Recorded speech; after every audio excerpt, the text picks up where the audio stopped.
Ya, kita akan membaca firman Tuhan dari Injil Matius pasal 28 ayat yang ke-19 dan ayat yang ke-20. Saya akan membacakan. Karena itu pergilah, jadikanlah semua bangsa muridku, dan baptislah mereka dalam nama Bapa dan Anak dan Roh Kudus, dan ajarlah mereka melakukan segala sesuatu yang telah kuperintahkan kepadamu. Dan ketahuilah aku menyertai kamu senantiasa sampai kepada akhir zaman.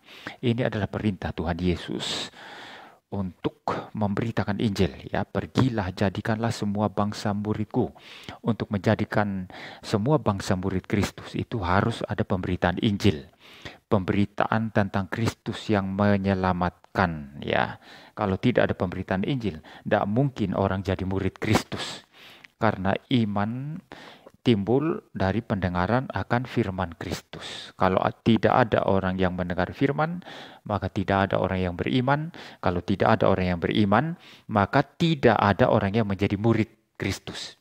Maka pemberitaan Injil menjadi urgen, menjadi sangat penting sekali.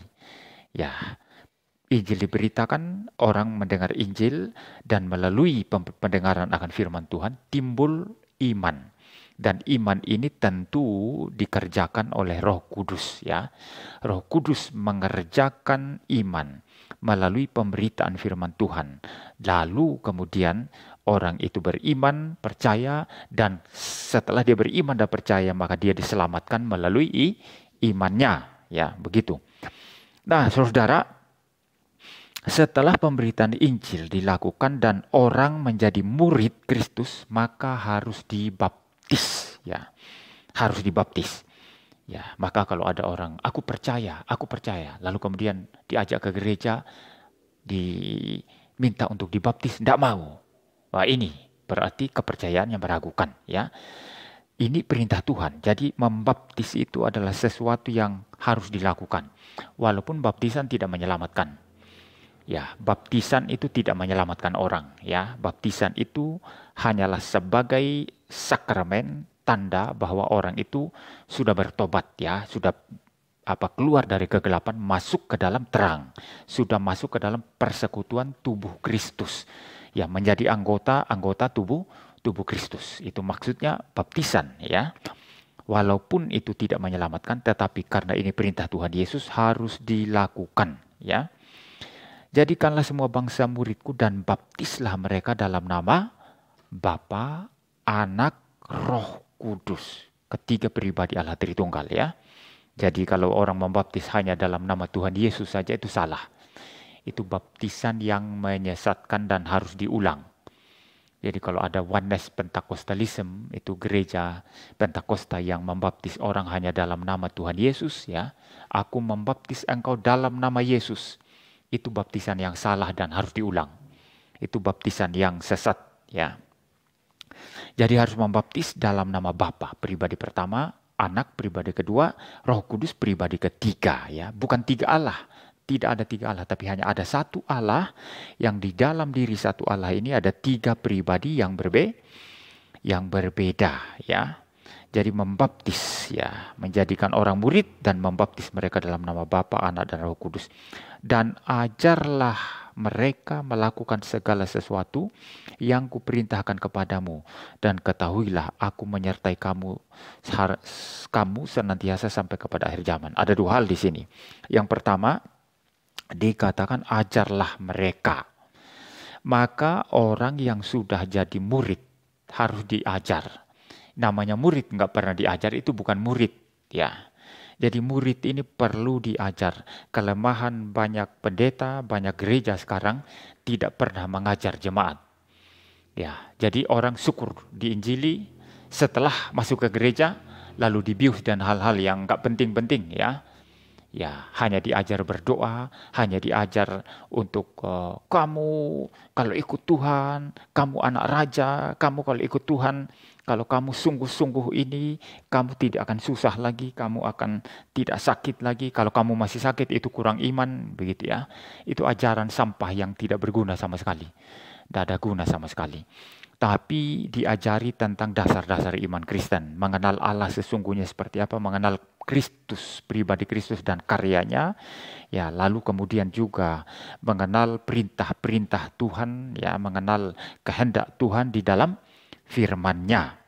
Seperti itu. Maka di sini penekanannya adalah ajarlah mereka melakukan segala sesuatu yang telah kuperintahkan kepadamu. Nah, ini dalam pengertian yang sempit adalah apa yang Tuhan Yesus ajarkan kepada para murid. Yang Tuhan Yesus ajarkan kepada murid itu ditulis di dalam keempat Injil, Matius, Markus, Lukas, Yohanes, ya. Jadi seluruh yang diajarkan Tuhan Yesus kepada para murid, Tuhan katakan ajarkan itu. Itu dalam pengertian sempit. Tapi dalam pengertian yang lebih luas, karena seluruh Alkitab ini, isi Alkitab ini adalah firman Tuhan, firman-Nya Kristus, maka seluruh isi Alkitab ini harus diajarkan. Dari Kejadian sampai Wahyu. Itu maksud daripada perintah Tuhan Yesus di sini. Jadi dalam pengertian yang lebih luas, bukan hanya ajarkan Injil Matius, Markus, Lukas, Yohanes, setelah itu selesai. Lalu mereka tidak tahu apa-apa tentang Kejadian, tentang kejatuhan dalam dosa, tidak tahu apa-apa tentang apa yang tertulis dalam kitab Yesaya, dalam kelima kitab Musa, kitab Yeremia, Yehezkiel, Daniel, Hosea, dan lain sebagainya. Bukan itu. Ya, tetapi ajarkan semua yang kuajarkan, pengertian sempit yang Yesus ajarkan kepada para murid dan dicatat dalam keempat Injil, ya. Tetapi di dalam pengertian yang lebih luas, seluruh firman Kristus yang ada dalam Alkitab ini. Karena seluruh yang ada dalam Alkitab ini adalah firman-Nya Kristus. Ya, itu yang pertama ya, di ayat 20 ini. Ajarlah mereka melakukan segala sesuatu yang telah kuperintahkan kepadamu. Yang kedua, dan ketahuilah aku menyertai kamu senantiasa sampai kepada akhir zaman. Ya, ini yang sering juga orang lupakan. Ya, gereja lupakan. Karena mereka tidak sadar dan mungkin memang bukan saja tidak sadar ya, tapi memang tidak mengetahui fakta yang Tuhan Yesus sampaikan ini. Maka gereja berlomba-lomba menjadi sama dengan dunia ini, menjadi serupa dengan dunia. Ya, karena takut kompromi ya. Apapun itu serupa dengan dunia, mau diterima dunia, mau jadi sama dengan dunia, tidak mau dikritik ya, tidak mau diserang, tidak mau susah, tidak mau pikul salib. Karena mereka tidak memahami ini ya. Tapi Tuhan Yesus berkata, ajarlah mereka, ya bagian yang pertama tadi, ajarlah mereka melakukan segala sesuatu yang telah kuperintahkan kepadamu. Mengajar orang Kristen melakukan apa yang diperintahkan Tuhan Yesus, itu berarti pikul salib. Kalau kita melakukan perintah Tuhan Yesus, pasti ada kesulitan, ada penderitaan, ada tantangan, ada penganiayaan, ya, ada kesulitan demi kesulitan, ya. Tetapi Tuhan Yesus berkata, Aku menyertai kamu senantiasa sampai kepada akhir zaman. Maka ini adalah janji Tuhan yang menyebabkan orang Kristen tidak usah kompromi. Kalau masalah iman harus jalan sesuai dengan perintah Tuhan Yesus.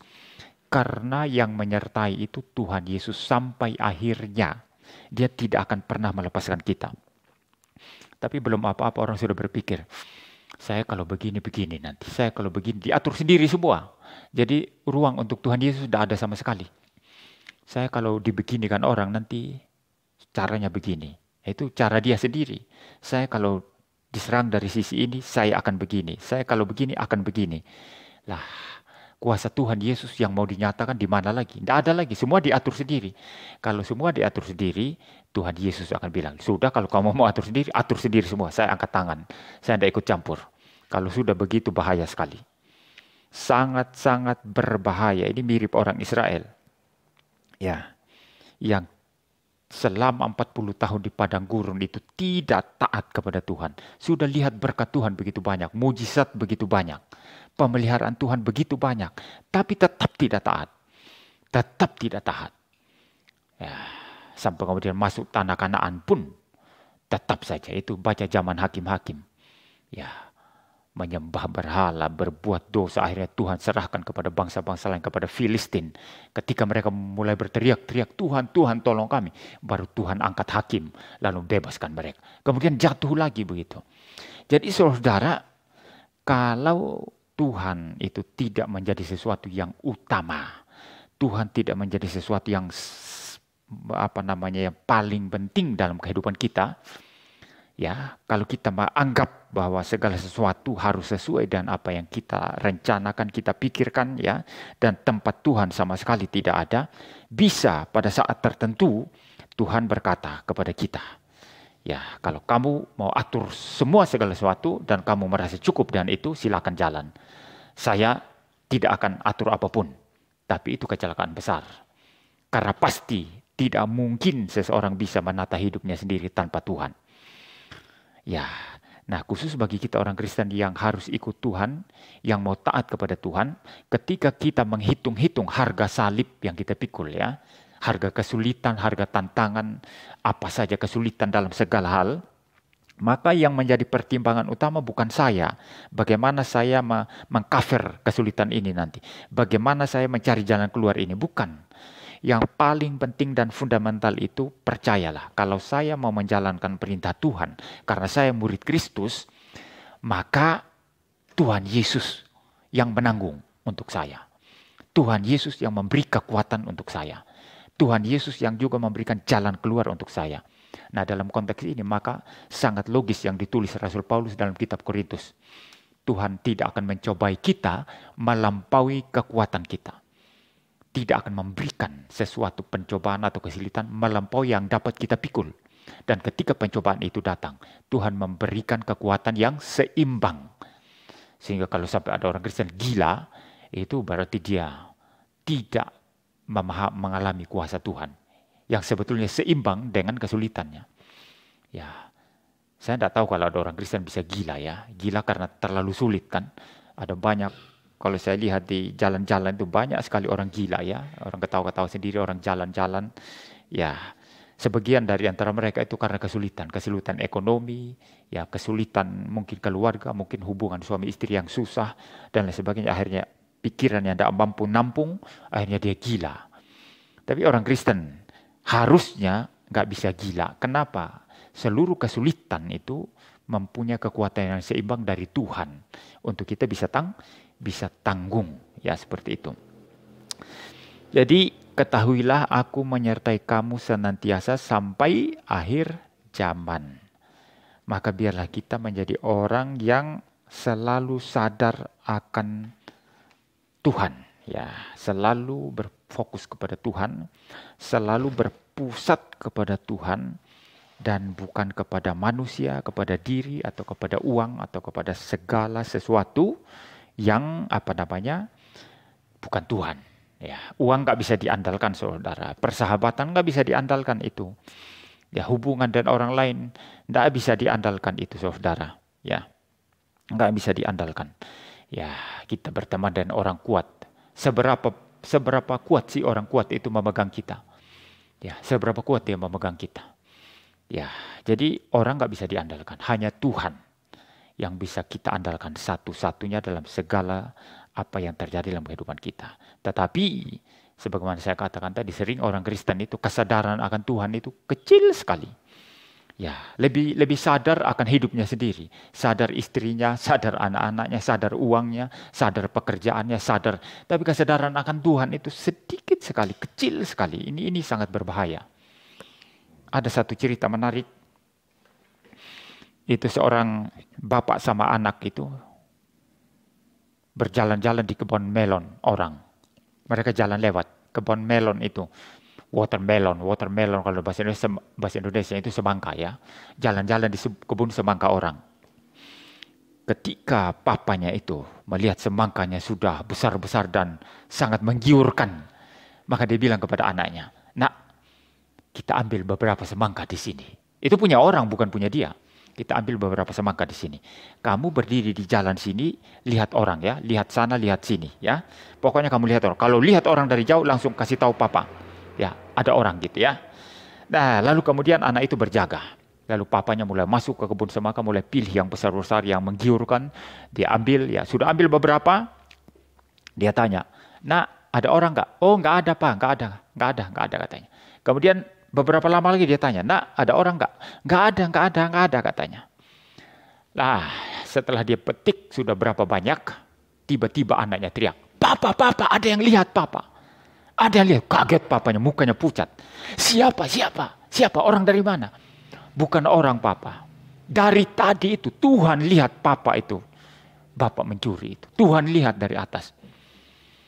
Ya, papanya diam. Saudara, anak ini benar. Memang seolah-olah nggak ada yang lihat kan? Ya, kayak orang berzina. Masuk ke kamar, berdua. Nggak ada yang lihat, cuma mereka telanjang bulat lalu berzina. Nggak ada yang lihat, nggak ada Tuhan. Tapi Tuhan melotot lihat mereka.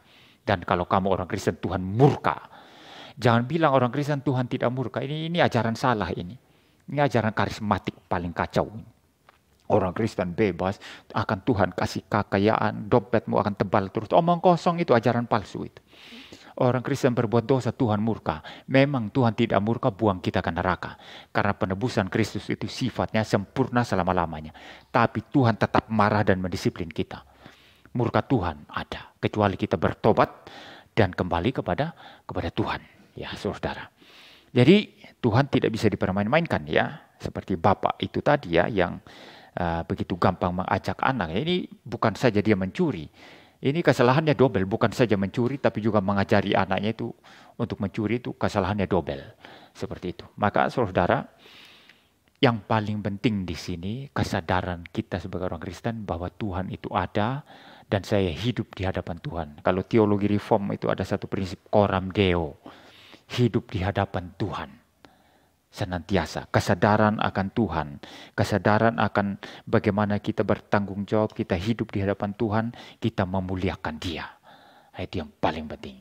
Jadi kekristenan bukan hanya beritakan Injil, habis itu apa tadi? Baptis orang, habis itu apa? Ajar orang jadi murid. Setelah itu selesai. No, sama sekali. Nah, terutama ini Pak Firman ya, penginjil kan, pergi ke sana penginjil. Itu satu aspek penting sekali karena banyak orang takut memberitakan Injil.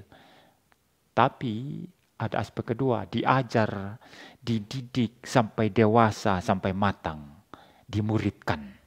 Dan setelah itu sadarlah, lakukan semua yang Tuhan Yesus perintahkan dan sadar bahwa Dia ada bersama kita. Tidak usah takut, tidak usah kompromi. Segala kesulitan serahkan kepada Tuhan. Saya bicara sampai di sini, mari kita berdoa.